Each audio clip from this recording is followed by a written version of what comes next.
আসসালামু আলাইকুম ওয়া রাহমাতুল্লাহি ওয়া বারাকাতুহু। সম্মানিত কোয়েল পাখি খামারি ভাই ও বোন, আজকে একটি অনেক দূরে ইনকিউবেটর পাঠানো হচ্ছে, একটা হ্যাসার একটা স্যাটার, সেই সাথে ব্রুডারের হপার, তারপর ব্রুডার কন্ট্রোলার সব নিয়েই যে খামারির জন্য এগুলো পাঠানো হচ্ছে। এই খামারিটা এমন একজন খামারি, সেটা যদি আমার 100টা খামারি একেবারে কাছের হয়, আছে অনেক খামারি আছে যারা শত শত খামারিরা আছে যারা বাংলাদেশের বিভিন্ন জায়গা থেকে আমার সঙ্গে যোগাযোগ করার চেষ্টা করে, যোগাযোগ করে। যতটুকু আমি জানি তাদের পরামর্শ দেওয়ার চেষ্টা করি এবং তাদের কাছ থেকে কিছু শেখার চেষ্টা করি। সেই তাদের মধ্যে থেকে বাছাই পর্বে যদি আমার গোটা বাংলাদেশের মধ্যে 100টা খামারি এর মধ্যে 10টা খামারি অনেক কাছাকাছির হয়ে থাকে। কাছাকাছি বলতে গেলে যারা আমাকে ছাড়া কিছুই বোঝে না, অনেকে আছে এমন না আমি কিছু বুঝি আর না বুঝি, আমি এমন দক্ষ কোয়েল পাখির বিষয়ে ইনকিউবেটরের বিষয় সেটা কিন্তু নয়।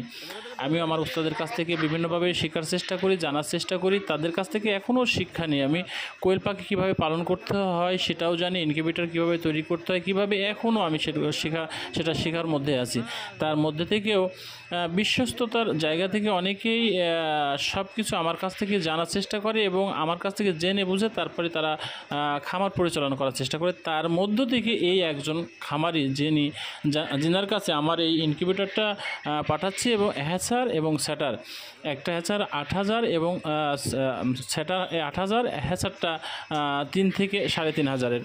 তো এর মধ্যে থেকে ওনার এটা যাচ্ছে কিন্তু অনেক দূরে, সেইখানে হপারও আছে, বোর্ডার কন্ট্রোলারও তিনি জোগাড় করতে পারবেন। তারপরেও উনি আমাকে এমনভাবে দায়িত্ব দিয়েছেন যে ভাই ইনকিউবেটরের সঙ্গে আপনি বোর্ডার কন্ট্রোলার সেটাও আপনি করে দেবেন এবং আপনি হপারটাও ওখান থেকে কিনে দেবেন। তো সব মিলেই আমাদের এলাকার মহল্লায় এটা তো একা পক্ষে সম্ভব না, অনেকে আমাকে সাহায্য করতেছে। দেখতেছেন যে আমাদের ভাতিজারা, কেউ ভাই হয়, কেউ অনেক কাছাকাছির মানুষ যারা, তাদের সহযোগিতা নিয়ে একটি ছোট মিনি ট্রাকে আমার 2টা ইনকিউবেটর এবং সমস্ত পার্ট করে দেওয়া হচ্ছে।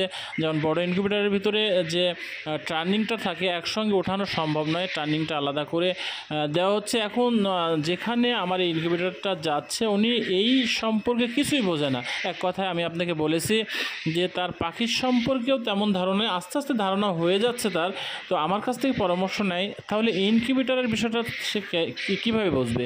আমার এখানে উনি অনেক সুদূর থেকে এখানে আসছে, এসে আমার এখানে একদিন থেকে গেছে, আমার কাছ থেকে পাখি নিয়ে গেছে এবং ইনকিউবেটরের সে একটা বাজেট করে গেছিলো যে আমি 2টা ইনকিউবেটর নেব, সে আমার কাছে অর্ডারও করে গেছিলো। তো যাই হোক, সব মিলায়ে উনি কিছু বোঝে না। যদিও আমি এগুলো পার্ট করে দিয়েছি, আমি ইনকিউবেটরটা কীভাবে সাজাতে হবে, ওইখানে কীভাবে কানেকশন করতে হবে, এগুলো আমি তাকে আবার ভিডিও কলে আমাকে দিয়েছে, তাকে ওগুলো দেখাই দিয়েছি। যদিও আমি ওইগুলো দেওয়ার সময় সংকেত দিয়ে দিয়েছিলাম কোন জায়গার ইনকিউবেটরের যে টার্নিংয়ের তার 3টা থাকে, এইটা যে কন্ট্রোলারের তারের কাছ থেকে কোনটার সাথে কোনটা সংযোগ ছিল ওইখানে যে আমি কেটে দিয়েছি, তো সংকেত দিয়ে কেটে দিয়েছি। তারপরেও ভিডিও কল আমাকে দিয়েছে, সেইখানে ভিডিও কলে আমি তাকে দেখা দিয়েছি সেটিংগুলো কিভাবে করতে হবে, পানি লেভেলগুলো কিভাবে নিয়ে আসতে হবে, কিভাবে কোনটা করতে হবে, সব মিলায়ে তাকে part to part A to Z প্রায় উনি যে ডিম বসিয়েছেন ইনকিউবেটরটা, আমি ভিডিওটা করেছি আগে, আমি পরবর্তীতে আমি তাকে ভয়েস করে আমি এটা সেট করতেছি।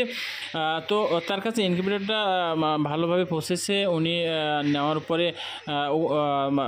যেদিনকে ডিম বসাবে সেদিনকে আমাকে ফোন দিয়েছে, ভাই আজকে ডিম বসাবো। সব মিলায় এক কথায় যে আমার যদি বলি 10 জনের মধ্যে একজন খুব কাছের এবং আপনজন খামারি, তার মধ্যে ইনি। সবাই আমার কাছে সমান, যারা বাংলাদেশের মধ্যে যারা আমার সাথে যোগাযোগ করে সবার সঙ্গে একভাবে যোগাযোগ করার চেষ্টা করি। কেমন যে যখন আমাকে ফোন দিবে তৎক্ষণাৎ তার রিপ্লাই দেওয়ার চেষ্টা করি। আপনার এটা ভাববেন না তাকে আমি অত্যন্ত আপন ভেবে, তাকেই পার্সোনালভাবে তাকে আমি বলি বা তাকে পরামর্শ দিই তা নয়। তাকে যেমনভাবে দিই, একজন সাধারণ খামারি, যে নতুন খামারি আমার কাছ থেকে পাখিই নেয়নি, যোগাযোগই নাই, হঠাৎ করে ফোন দিয়ে জানতে চায়, তাকে তাকে তেমনভাবেই পরামর্শ দেওয়ার চেষ্টা করি। কিন্তু তার মধ্যে থেকে ভালোবাসা একটা জিনিস আছে, সেটা আমার এই ভাই, যিনার নাম না বললে নাই, সেই গোপালগঞ্জ টুঙ্গিপাড়া কোটালীপাড়া সাইফুল ইসলাম সাইফুল ভাই অত্যন্ত একজন মহব্বতী মানুষ আমার, এবং সে দিনের পথের একজন সে ব্যক্তি। তার মধ্যে অনেক সততা এবং সব মিলাই সব ঠিক আছে। সবাই ভালো থাকবেন, সুস্থ থাকবেন। আমার ওই সাইফুল ভাইয়ের জন্য দোয়া করবেন। সে অনেক ক্ষতিগ্রস্ত হয়ে গেছিলো, তারপরে উনি খামার ছেড়ে দেয় নাই, খামার ধরে আছে, ইনকিউবেটরটা নিল, ইনকিউবেটর খামার নিয়ে সে যাতে সামনে আগাতে পারে।